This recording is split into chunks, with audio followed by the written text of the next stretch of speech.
নমস্কার, আপনারা দেখছেন south Bengal news. South Bengal news আপনাদের স্বাগত। আপনাদের সাথে আমি দেবাশিস। স্কুল থেকে বাড়ি ফেরার পথে অষ্টম শ্রেণীর ছাত্রকে মারধর, অভিযোগ সালানপুর থানায়। আজরার এক বেসরকারি স্কুল থেকে ছুটির পর বাড়ি ফেরার পথে অষ্টম শ্রেণীর ছাত্রকে ব্যাপক মারধরের অভিযোগ উঠে এলো ভিন রাজ্যের কিছু যুবকের বিরুদ্ধে। ঘটনা প্রসঙ্গে জানা যায়, সোমবার সালানপুর থানার রূপনারায়ণপুর ফাঁড়ির অন্তর্গত রূপনারায়ণপুর রেল ব্রিজ পার করে প্রতাপপুর গ্রামের সামনে স্কুল থেকে বাড়ি ফিরছিলেন বাথনবাড়ি গ্রামের বাসিন্দা অষ্টম শ্রেণীর ছাত্র নবীন লাহা, বয়স 14। হঠাৎ তাকে চারজন যুবক এসে ব্যাপক মারধর করে বলে অভিযোগ। তার চোখে ও মাথায় গুরুতর আঘাত লাগে। তাকে পিঠাকিয়ারি গ্রামীণ হাসপাতালে প্রাথমিক চিকিৎসা করা হয়। আহত ছাত্র নবীন লাহা জানান, স্কুল থেকে বাড়ি ফেরার পথে প্রতাপপুরের কাছে হঠাৎ করে চারজন এসে তাকে পাঞ্চ বেল্ট লাঠি দিয়ে অকারণে এলোপাথারি মারধর করে এবং মারতে মারতে রেল লাইনের ধারে নিয়ে যায়। স্থানীয় কিছু ব্যক্তি তাকে মার খেতে দেখে এবং তাকে ওই চারজনের হাত থেকে উদ্ধার করে। তবে আহত নবীন লাহা জানান, ওই চারজন দুষ্কৃতীর মধ্যে দুজন বিহারের বাসিন্দা মারধরের সময় শুনেছেন। তবে আহত ছাত্রের বাবা কাঞ্চন লাহা বলেন, তার ছেলেকে প্রাণে মেরে ফেলার পরিকল্পনা ছিল। তার ছেলেকে মারার সময় স্থানীয় মানুষজন তাকে রক্ষা করে। ওই চারজন দুষ্কৃতীর মধ্যে স্থানীয় মানুষজন দুজনকে ধরে পুলিশের হাতে তুলে দেয় এবং দুজন পালিয়ে যায়। তবে তিনি বলেন, ওই দুজনের নাম শুনেছেন সত্যেন্দ্র কুমার ও গৌরব কুমার, তারা বিহারের বাসিন্দা। তবে এখনো আরো দুজন পলাতক, তাদের নাম তিনি জানাননি। তিনি বলেন, কি কারণে তার ছেলের উপর হামলা করা হলো তা তিনি জানেনই না। তবে তিনি সালানপুর থানায় লিখিত অভিযোগ দায়ের করেছেন। গোটা ঘটনার তদন্ত শুরু করেছে পুলিশ। আমাকে যখন আমি স্কুল থেকে বাড়ি ফিরি, আমার school new Holland public school, ওখান থেকে যখন আমি বাড়ি ফিরছিলাম তখন রাস্তায় আমাকে তিনটে লোক ছিল। ফার্স্টে ওরা ধরে আমার চোখে এসে মারছিল বেল্ট ফেল্ট দিয়ে।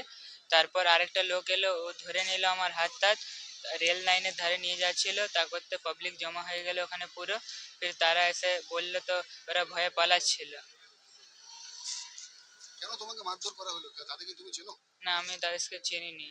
কি কারণে তোমাদেরকে মারলো? কোনো বলেনি। মারতে মারতে ওটার মধ্যে একটা ছেলে নাম বললো, তার গৌরব, পাটনাতে থাকে, বাস এতটাই আমাকে ওখানে বললো। জাস্ট ফার্স্টে তিনজন ছিল, ফির আরেকজন এসেছিল কোথার থেকে।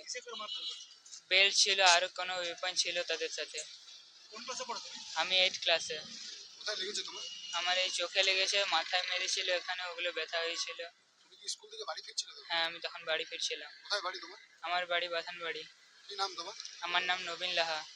ঘটনাটা হয়েছে কালকে। আমার ছেলে বাড়ি ফিরছিল স্কুল থেকে, সেই সময় চারজন ছেলে রূপনারায়ণপুর ব্রিজের নিচে, যেটা প্রতাপপুর গ্রাম বলে রাস্তা মাঝে, ছেলেটাকে খুব মারামারি করে বেল্ট এবং পাঁচ দিয়ে চোখে গুরুতর আঘাত হয়।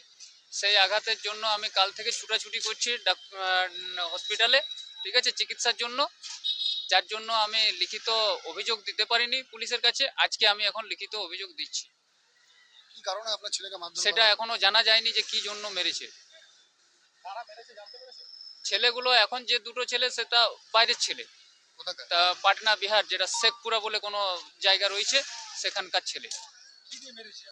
বেল্ট দিয়ে মেরেছে এবং পাঞ্চ ছিল হাতে। পাঞ্চ ইউজ করার আগেই ওখানের স্থানীয় লোকজন জমা হয়ে যায়, তখন ওরা দৌড়ে পালানোর চেষ্টা করে। সেই সময় তেড়ে একজনকে ধরা হয়। হোলি এঞ্জেলস স্কুলে ছুটি হয়ে বাড়ি ফিরছিল। কি চাইছেন এখন আপনার? দাবি আমাদের এইটাই যে তার যথাযথ শাস্তি হোক, কারণ প্রাণে মারার একটা চেষ্টা হয়েছিল। যদি বাইরের থেকে ছেলে এসে এখানে এইভাবে করে, তাহলে ধরুন যে পরবর্তীকালে আজ আমার ছেলে হয়েছে, কাল আবার আপনার মেয়ে হতে পারে, আপনার ছেলে হতে পারে। আমার এটাই দাবি যে তাদের যথাযথ শাস্তি হোক, কঠোরতম কঠোর শাস্তি হোক। না, সেরকম কোনো শত্রুতা আমার ছেলের সাথে থাকবে বলে আমার মনে হয় না। সিন্স 1999 দীর্ঘ 25 বছর ধরে অভিনব গিনি হাউস মানুষের সাথে, মানুষের পাশে। অভিনব গিনি হাউসে রয়েছে সোনা, রূপো ও হীরের আধুনিক ডিজাইনের হালকা ও ভারী গহনার বিপুল সম্ভার। আপনার বাজেটের মধ্যেই অভিনব গিনি হাউস আপনাকে দেবে এক উষ্ণ পরিষেবা। বিবাহ, অন্নপ্রাশন থেকে শুরু করে যে কোনো মাঙ্গলিক অনুষ্ঠান এবং উৎসবের আগিনায় আপনার সেরা পছন্দ অভিনব গিনি হাউস। অভিনব গিনি হাউসে আপনি পাবেন gold two gold full return, 20% discount on making charges, certified gemstone, hallmark silver ornaments, diamond ornaments এবং আরও অন্যান্য পরিষেবা। সুতরাং আর দেরি কেন, আপনার পছন্দের জিনিসটি বেছে নিতে আজই চলে আসুন অভিনব গিনি হাউস, বিসাইড বাজার Kolkata, GT road, Asansol. Phone number 9641225883, এছাড়া 034123119220। Neuron, the one and only neuro clinic in Asansol. Just a one-step solution of your any kind of neuro problem. Neuron, best consultation for neurosurgery, neurology, nerve, spine and joints. Neuron, বিশিষ্ট চিকিৎসক neurosurgeon doctor সোহাগ বোসের ঐকান্তিক প্রচেষ্টা। সমস্যার সমাধানে চলে আসুন neuron doctor Sohag Bose, bridge residency, ground floor, GT road, beside AG church school, Asansol. Phone number 8447855165 and 8586976165।